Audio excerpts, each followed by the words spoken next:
तारकळस या ठिकाणी आजपासून सर्व शेतकऱ्याला सांगतो, शेतकऱ्यांना आणखीन दिनांक 12 एप्रिल, 13 एप्रिल, 14 एप्रिल दरम्यान तुम्ही तुमची काळजी घ्या. विजेच्या कडकडासह पाऊस पडणार आहे, गारपीट होणार आहे, म्हणून हा अंदाज लक्षात घ्या.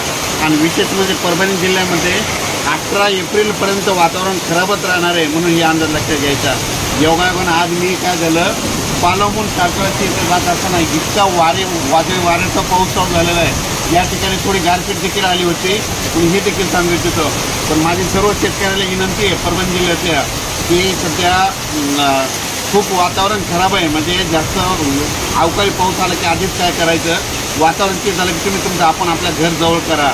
आणि विशेषमध्ये सांगायचं झालं तर या म्हणजे आता हे जवळपास 12 एप्रिल ते 18 एप्रिल दरम्यान वारं जास्त राहणार आहे, त्याच्यामध्ये पाऊस पण जास्त राहणार आहे आणि विजेचं प्रमाण राहणार आहे. सर्व दूर पडत नसतो, पण फक्त काही काही भागात पडणार आहे, म्हणून हा सर्व शेतकऱ्यांनी अंदाज लक्षात घ्या.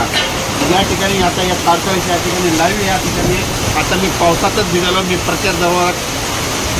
प्रचाराला फिरत असताना म्हणजे तारकळस ह्या पूर्ण या एरियात फिरत असताना या ठिकाणी खूप पाऊस चालू झाला.